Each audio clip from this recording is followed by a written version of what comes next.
Chers amis, Bokaro, Beshem Hashem Nasseh Benatzliach, en ce mardi 10 du mois d'octobre et 25 du mois de Tishri, je suis racheté sur un sujet très important, la dernière galoute, celle d'Ishmaël, pour une bonne nouvelle. Donc, Mazel Tov à Michael Torjman, pour remercier Akadosh Baruch Hu dans sa grande montée pour la naissance de leur fille Gabriela, Phoebe. Hashem Evarechotay Gadal et Torah Sim Tovim, et un grand merci aussi à sa femme Yael Badvera, pour cette belle naissance, que Akadosh Baruch Hu lui donne la force d'élever leurs enfants sur le chemin de la Torah des Mitzvot, Maasim Tovim, et Hachem les bénit sur tout leur chemin, et avec leur permission, bien sûr, pour la sauvegarde de tous nos soldats, Kolam Israël, des otages sur le territoire de Gaza, et Bezrat Hashem, que la paix revienne vite au sein de notre peuple, Bezrat Hashem, dans l'amour de la Torah des Mitzvot, Maasim Tovim, en pensant à une grande réfouach lema aussi pour tous nos malades. On a plus de 2800 blessés dans cette terrible guerre qui a commencé. Et Yeshuot Venechamot, Bezrat Hashem, Shashem Kom Damam, Shel Kolotam Elu. Merci donc à Michael Torjman, merci d'acheter des shurim chez nous, ça nous aide aussi. Et voilà, nous venons de faire un virement de vos dons pour l'armée d'Israël de 40 000 shekels, pour lesquels ils ont demandé des vêtements, des chaussettes, des slips, des t-shirts, de la nourriture entre autres. Mais ce n'est pas la principale demande apparemment, des tzitziot qui ont été demandés. Sachez que tout le pays est mobilisé, de partout ça amène. Et à l'instant, nous venons donc d'effectuer un virement de 40 000 shekels à cet insu Bezrat Hashem, plus des enveloppes que nous préparons, afin que tous les soldats puissent avoir ce qu'il faut avec eux. Et je ne vous cache pas, chers amis, si vous êtes en Israël ou en France, que j'ai de plus en plus de familles qui sont dans le désarroi parce que justement ils ont dépensé pour le fait que le travail n'a pas repris, on ne sait pas quand est-ce qu'il va reprendre et qu'ils n'ont même pas de quoi faire les courses, pas parce qu'ils n'ont pas d'argent, pas parce qu'ils ne travaillent pas, ils travaillent, mais le problème c'est que personne ne travaille, tous les bureaux sont fermés, tout le monde est fermé ici. La reine Ketot Samisé, il y aura peut-être aussi besoin d'une aide pour ces familles qui sont nombreuses, dont leurs enfants sont alarmés, leurs frères, et pour certains leurs parents. Voilà. Il y qu'on passe de meilleurs moments. En attendant, tout ça nous donne beaucoup de mérite. Il y a une chose, moi, qui me réjouit, c'est de voir la solidarité impressionnante que nous vivons pendant ces moments critiques et qui vont en grandissant, puisque les nouvelles sont pas évidentes au sein de ce que moi je reçois en tout cas sur mon portable. C'est pas évident. Qui vivra verra. Nous allons parler d'un sujet qui est très peu connu du Tzibour, même si j'en avais fait, je crois, entre 3 et 4 cours basés sur certaines explications ésotériques, mais surtout Rabbi Eliezer Ben Orkenos. Alors là, maintenant, nous allons partir sur une explication du Maharu, en d'autres termes, de Rabbi Chaim Vital, élève du Harizal, sur la fin des temps. Un shiur que je vous conseille vivement d'écouter, avec l'aide d'Hachem, et qui n'apporte que du bonheur au sein de notre peuple. N'oublions pas un détail. N'oublions pas un détail dans la Torah, hein, tout ce qu'on peut étudier ou toutes les prophéties compliquées ou difficiles ne sont pas des fatalités. Nous pouvons changer les choses, car une seule mitzvah peut changer le cours du mazal du peuple d'Israël. Là, ce qu'on va lire, c'est ce qui a été écrit. Ça ne veut pas dire que c'est forcément ce qui arrivera, mais je vous invite à rentrer à l'image. Je ne l'ai pas lu, parce que je viens entre les téléphones, les gens qui m'appellent, les réponses à donner, les cours à préparer, les gens qui les ont achetés, je me dois d'être présent, mon épouse qui m'appelle. Je suis un peu sur tous les fronts. C'est pas évident d'être à ma place, je vous le dis, mais c'est beaucoup d'honneur pour moi que de pouvoir participer à ce que je peux au sein de Am Israël, pour qui je suis prêt à donner 1000 fois ma vie. Galut Hamishit Acharon Ekulam Kashem Ekulam. Alors écoutez bien ce que dit le Harizal à propos de la dernière galoute. C'est pas le Harizal qui parle, c'est le Maharour, donc Rabbi Chaim Vital, qui dit, sache, comme le disait Rabbi Eliezer, un des plus grands tanas de l'histoire, qu'à la fin des temps, la pire de toutes les galouillottes sera celle d'Ishmaël. Ulam kacham. Psukim ru beteilim kotev kach. Gvar yadata ki agalouillot enam ela arba'a. Donc on connaissait les 4 galouillottes, celle de la Babylonie, celle de Madaï, on parle de la Perse, de la Grèce et de Édom. Édom, c'est ce qu'on vit jusqu'à maintenant. Cette fameuse galoute qui dure depuis 2000 ans et qui n'a pas de fond, car on ne sait pas quand est-ce qu'elle finira. Aval od atidin, Israël, yot be'acharit ayamim begalut Ishmael, mais il y a une galoute qui a été cachée. Alors pourquoi ces 4 galoutes et cette galoute qui a été cachée? Parce qu'elle correspond à un tikkun, à une réparation dans les mondes ésotériques, dans la Kabbale, de la réparation de la faute originelle dans laquelle les 4 lettres de Dieu ont été touchées, frappées, séparées. Je m'explique. Yud, Ke, Vav, Ke. C'est le Shem Havaya Baruch Hu. Seulement voilà, le Yud C'est pas pour rien qu'en arabe on dit juif Yud, Yudim. Ok? Le Yud, il possède une pointe. Et cette pointe-là, c'est une lettre à part entière, pour elle-même. Ce qui fait qu'on a les 4 lettres. Pourquoi est-ce qu'on a subi la galoute de Babylonie? Pour réparer une des lettres de Dieu. Ensuite, donc c'était le He, le Vav, le He et le Yud. Donc on a quoi? Babylonie, Perse, Grèce, Édom. Ce Yud-là dont on parle, Édom, lui, il a une pointe. C'est-à-dire que de l'Occident va sortir l'Orient. Comme ça disent les Chachamim, il y a 2000 ans en arrière. C'est pas un commentaire de maintenant. C'est un commentaire qui date de 500 ans, le Maharou, Rabbi Chaim Vital, élève du Arizal à Sfat, il y a 500 ans, qui elle-même se retrouve dans d'autres références qui ont été écrites il y a 2000 ans en arrière. Vous voyez que ça n'a rien à voir avec l'actualité. Et qui dit comme ça, L'Yod Baharit Hayamim Galut Ishmael. Il y aura une galoute terrible, qui sera pire que les autres. Pourquoi? Il dit parce que toutes les galouillottes qui ont existé ont été bâties sur des faits réels. C'est-à-dire que Nabucodonosor, quand il nous emmenait en Babylonie, oui, vous avez abandonné votre Dieu, patati patata, pourquoi vous avez tué votre prophète Zacharia? Les médias étaient vrais. Les médias étaient vrais. À un tel point que Nabucodonosor lui-même a pris à son service Daniel, Ishramudot. Il savait la valeur des Juifs. Il dit pourquoi est-ce que la galoute d'Ishmaël sera la pire de toutes? Parce que tout sera bâti sur le mensonge.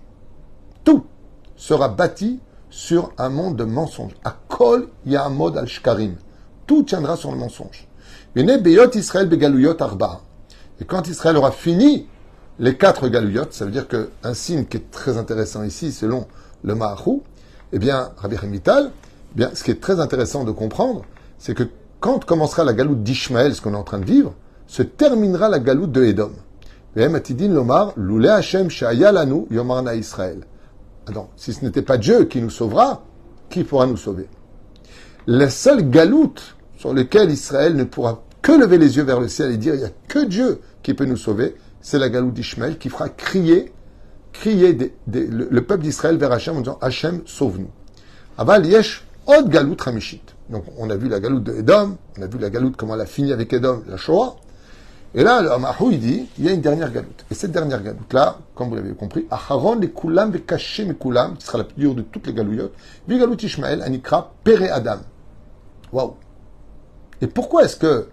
Alors, ne vous vexez pas s'il y a des étrangers qui écoutent ce cours, mais je vous lis ce qui a marqué il y a 500 ans ou 2000 ans en arrière. Hein.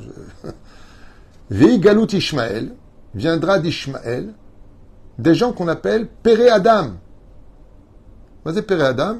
Pire que des animaux, des hommes sauvages, des hommes sans âme. Ve'enam nimsha lechayot. Ve'enol nimsha lechayot. Et sont pires que des animaux. Pire. Pas des animaux, pire. Pourquoi? Un animal, il te tue parce qu'il a faim, parce qu'il se sent menacé sur son territoire. Mais là, c'est de la haine du juif. Parce que tu es juif, je te tue. Veillez galout nora. Et ce sera quelque chose de terrible. Azomrou Israël baofen acher. Israël dira, Lule Hashem shayalanu, comme alenu Adam. Même comme alenu Adam. Donc c'est le Télim, qui liot Adam, les Sibat et Yoto ben Abraham. Car nous serons, Baruch Hashem, nous, dans un comportement d'humain, Bezrat Hashem Barar, qui lioto Adam, les Sibat et Yoto ben Abraham. Et pourquoi est-ce qu'on appelle aussi Adam de l'autre côté? Parce qu'il se revendiquera être le descendant d'Abraham. Et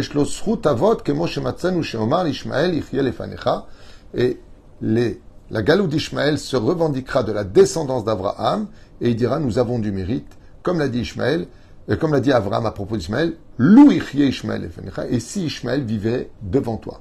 Et donc, il dit pourquoi est-ce qu'ils auront une telle notoriété, une telle force sur le domaine international? Parce qu'ils auront 2 mérites.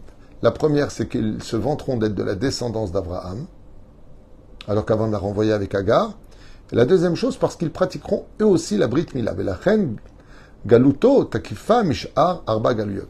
Ce que n'ont pas les 4 autres galoutes. Donc là, le Maharou, il explique pourquoi cette galoute sera si dure. Il dit parce que les autres ne sont pas descendants d'Abraham. En tout cas, ils ne se reconnaissent pas par rapport à lui, tandis que Ishmaël, lui, se reconnaîtra de la descendance d'Abraham et fera appel à son mérite, chose qu'ils n'auront pas bien sûr dans le ciel, et vont obtenir grâce à la Brit Mila qu'ils pratiqueront, donc comme on l'a vu avec Ishmaël dans la Torah à l'âge de 13 années, Dieu va donner un salaire de 13 années à Ishmaël sur la terre d'Israël. Comme ça explique Rabbi Eliezer ben Orkanos dans son livre Pirkei de Rabbi Eliezer il y a 2000 ans en arrière. 2000 ans en arrière, donc bien avant que ça commence. Et si effectivement vous voyez le démarrage de la naissance de l'islam, vous ne savez pas exactement quand est-ce que ça a démarré, en 623, 27, peu importe, c'est pas important, et qu'on arrive à 13 siècles, j'avais fait le calcul il y a à peu près 15 ans de cela, ça m'a amené dans les années 1967. 1967, c'est l'année, pour ceux qui ne le savent pas, de la guerre des 6 jours, où Jérusalem a été reprise de leurs mains. Donc c'était le montant anglais, il y avait la Jordanie, la Cisjordanie, qui n'existait même pas à la base, c'était des nomades. Je rappelle que le premier roi de Jordanie, c'était Hussein. Donc on va pas très loin. Tu montes au-dessus, il n'y a plus personne, parce que ça n'existait pas, c'était créé par les Anglais, tout ça, bien sûr. Il faut étudier un peu l'histoire pour essayer de comprendre de quoi est-ce que l'on parle, étudier l'histoire réellement, étudier l'histoire, même chez des non-juifs, mais l'histoire, et non pas s'inventer des histoires pour en faire des problèmes. Oufren, cette galoute-là, elle sera terrible. Pourquoi? Parce qu'ils auront le mérite de la vérité. À partir de quand le mérite commencera à chuter? Eh bien, quand les 13 siècles se seront terminés. Explication qui vient aussi du Zohar HaKadosh par Rabbi Shimon Bar Yochai, dans le cas où vous vouliez d'autres références. Oufren, on continue. Azamro Israël Banfen Acher. Ok. Srutamila, tatati tata. Vechen galout takifa mish'ar arba galuyot. Et ce sera donc une galoute terrible quand Ishmaël, à la fin des temps, deviendra mamash Péré Adam, un homme animal, sauvage, mamash d'une sauvagerie hors du commun. Imken man ikrab psukim anal, Adam akavana livne Ishmael. ולכן הזעקה של עם ישראל באחרית הימים תהיה על הצרות הקשות של בן ישמעאל, et les cris des enfants d'Israël se feront entendre justement à cause de cette galoute-là. Les Bnei d'Ishmaël, les Arabes de cette époque, Asou les Yehudim, le mal qu'ils feront aux Juifs. Uvidre ma'achu od muvan.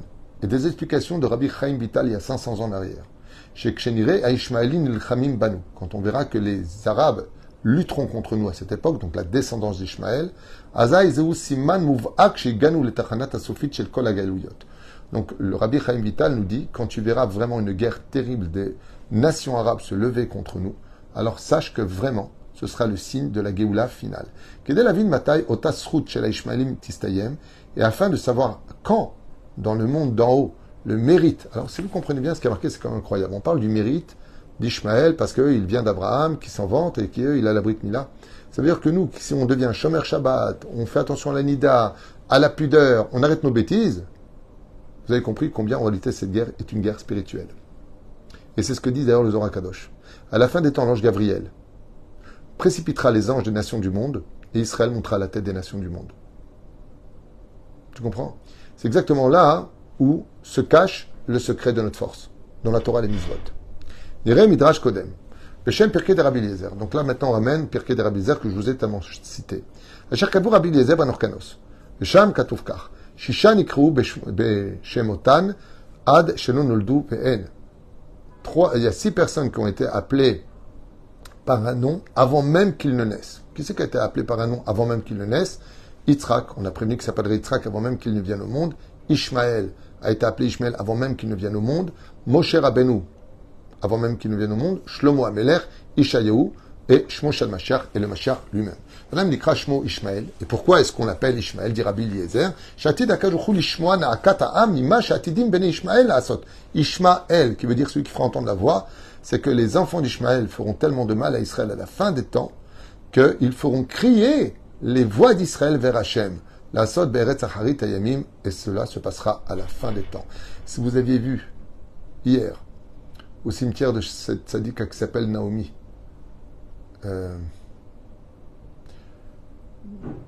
une fleur, une tzadika qui a été massacrée par le Hamas, les hurlements au cimetière à nous arracher le cœur, des larmes de sang, des enfants.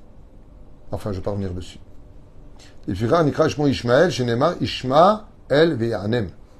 C'est par ces cris-là, en réalité, le mal que fait Ishmaël va provoquer la Géoula un peu comme un accouchement au moment où la femme sort l'enfant de son ventre. Eh bien, la douleur est très difficile. Et là, bizarrement, nos sages nous disent, le mal que feront Ishmaël aux Juifs, Be'eret Israël Bacharit Haimim, sur la terre d'Israël à la fin des temps, il a viet Am Israël et Matzav Shebo, Em Yitzhako, El Akadosh Baruch Hu Ve'Yoshiam. C'est une période qui va tout simplement provoquer la hitbo des doutes d'un peuple entier qui va crier vers Hachem en disant Hachem, Mechila, on fait Teshuva. Comme ça dit le Mahou. Tzakuzo Matarata. Quel sera le principe fondamental de ce cri? La vie à l'Adam l'Etfila. Pour que Akadosh Baruch Hu rappelle à l'homme qu'il existe et qu'il ne croit pas que le monde n'a pas de propriétaire. Dieu est là, omniprésent, omniscient et attend nos prières. Vetfila I achacha mitziut aboré. Car le monde a été créé par la parole et c'est par le biais de la parole que Dieu veut qu'on s'adresse à lui. Valken omer apasuk. Utzraftim kitzrof et akesef ubechanti kivhon et azaav. Uikra bishmi vani eneoto amarti ami veu yomar Hashem Elokai. Oh, il a fait. Donc il dit comme ça, à l'image de l'orfèvre qui travaille son or et son argent. Vous savez, il le fait brûler, il tape dessus. Il va faire une belle forme avec des valeurs inestimables dans ses mains, ou Ikra Bishmi va Neoto, jusqu'à ce qu'il crie vers moi pour lui donner une forme, et moi par contre je lui répondrai. Donc selon la parole de nos sages, Dieu attend qu'on crie vers lui, qu'on s'adresse à lui à Marty, Amiat. Quoi, c'est mon peuple qui m'appelle? Et le peuple répondra, oui, car tu es notre Dieu. Donc si je comprends bien ce qui est marqué ici, ben, ça veut dire que Dieu il fait tout ça pour qu'on fasse teshuva. Ok. Klomar, Omer Anavi, comme l'explique le prophète, ou plusieurs prophètes, Baharit Amir Akadosh Baruch Hu Yifron Beitzraf et Am Israël à l'aider Yisurim Kemo Shemafridim et Asigim Meakesef. Donc il dit comme ça, il dit si Israël ne fait pas de tchouva de par lui-même dans la sagesse et la gentillesse, comme Dieu le demande gentiment dans la Torah, eh bien, tout comme une personne qui prend une espèce de lingot d'or qui est biforme, qui veut rien dire, eh bien, vient l'artisan et puis va commencer à le mettre dans le feu et puis à taper jusqu'à ce qu'il prenne une forme parfaite et devenir mamash, un bijou d'une valeur inestimable. Mitor tsaratam, Am Israël, Ikra Beshem Hashem, et c'est à ce moment-là qu'à force de prendre des coups, Am Israël finira par se réveiller, Veyakir Bimkomo Shalaboré, et reconnaîtra que Dieu Béhémet, depuis le début, était avec nous, depuis le début, nous a sauvés de tellement de catastrophes. Vetekbor Alekar Yishma Hashem Vyoshiem, Yakadosh Béhémet nous sauvera avec des miracles dignes des plus grands des plus incroyables simanim, c'est-à-dire comme dit la Gemara là-bas, ce sera 50 fois encore plus grand que les 10 plaies d'Égypte. Beminim acherot. Nisayon et Emouna betkufat acharit ayamim. Et tout ça pour relever le défi de la Emouna de la fin des temps. Je suis très content qu'il parle de ça parce que le Rav Dessler en parle aussi. Veo Nisayon shebot tlouyim a Geoula. Car à la fin des temps, la Geoula va dépendre essentiellement de la Emouna. Velachen, Am Israël ne devra pas avoir peur. Que Am Israël n'ait pas peur. Juste qu'il se renforce dans la foi et l'unité du peuple, qu'on fasse du bien, comme le dit la Gemara dans Sanhedrin. Et qu'est-ce qu'on fera pour être sauvé de tous ces malheurs? Quoi, c'est une fatalité? Réponse de la Gemara, non. Il y a Sok Torah ou Begmilut Rasadim. Non, retournez à l'étude de la Torah, faites du bien les uns aux autres, et le reste, dit Akadosh Baruch Hu, c'est moi qui m'en occuperai. À travers nos soldats, à travers nous, j'en sais rien. C'est comme Shel Davar. Im kol tafkidam shel Ishmaelim ou le'avi et Am Israël à la Emunah. Si Akadosh Baruch Hu va donner à Ishmaël pour pousser Israël donc si Akadosh Baruch Hu va donner ce rôle à Ishmaël de nous emmener à faire une réelle teshuva avec une émouna sans retour, kechol ha'am yehudi yachzor à la émouna ma'er yoter mitkayem levoa chazon atchouva mugdam yoter car yachish esersuch ha'Ismaël. Et donc il finit comme ça le prophète en disant, si Israël prend sur lui de reprendre l'étendard de la vraie émouna et d'écouter ce que dit la Torah, eh bien nous n'aurons plus du tout, écoutez bien ce qui a marqué, car yachish sirsouch ha'aravi Israël istayem betachel ha'geoula. Les Akadosh Baruch Hu en retirera la force aux Arabes et Israël mettra un terme définitif pour l'éternité à tous ces problèmes avec une Géoula qui nous montrera au plus haut degré. כדרך אגב נאמר שמתוך התגשמותם המדויקת של כל הנבואות המוזכרות בחיבור זה, ניתן לקבוע בבטחה שגם כל שאר הנבואות המופיעות בתנ"ך בנות על העתיד לבוא הולכת להתגשם במלואן. Et donc, comme ça finit à la fin le Mahou, Rabbi Chaim Vital et d'autres commentateurs qui figurent ici, eh bien, tout ce qui est marqué dans les prophètes, si on ne fait pas de tchouva, ce qui est marqué en mal, se réalisera. Mais si on fait teshuva, c'est marrant parce qu'il finit exactement avec quoi j'ai commencé, comme quoi j'avais pas... Oh, il est fait, je n'ai pas fini. Encore des enseignements derrière, tout petits mais très très puissants. eh bien, on peut tout arrêter tout simplement par le biais d'Aïmouna, la Hardout et la Torah et les Mizot, Masim Tovim. On n'a plus qu'à faire ça. Navi La'alan Rishima Trelek. Qu'est-ce qui va se passer, Bezrat Hashem, dès qu'il y aura la Géoula finale? Les nations du monde paieront le mal qu'ils ont fait à Israël. Ce sera, vous allez l'entendre ici, c'est pas moi qui l'ai marqué, hein, je vous lis ce que la Bible nous livre à la fin des temps. Donc je vous le fais à toute vitesse. Et Kibbutz Galuyot Aklali, tous les Juifs vont rejoindre le territoire d'Israël. Donc ceux qui sont en Israël, c'est pas la peine de partir puisque c'est ceux de Galout qui viendront tous en Israël. Kibbutz Galuyot Klali. Ensuite, dévoilement de Elionavi Zachor Letov. Mashiach. La guerre de Gog ou Magog, Din Vecheshbon, du Mashiach avec les nations du monde. Ensuite, Shalom Olami. Il n'y aura plus d'armes sur terre, une paix totale sur tout le globe de la terre, plus d'assassins, plus de voleurs, plus de ch'touillots. Chidush Hanevoua, le peuple d'Israël reprend l'étendard de la prophétie, on rentrera en contact direct avec Hachem. Bet Amikdash Ashlishi, troisième temple, viendra. Triat Ametim, vers Pessah, Yom Adin Agadol Vanora, et Akadosh Baruch Hu réglera les comptes avec tous les Réchaïm qui ont blessé pendant ces 6000 ans le peuple de notre terre, le peuple d'Israël.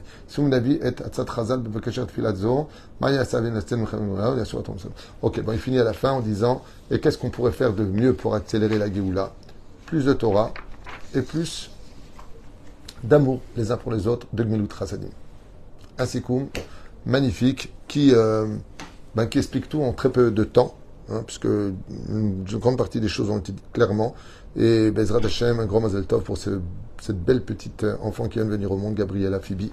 Bezrat Hashem, Kenir Boubé Israël.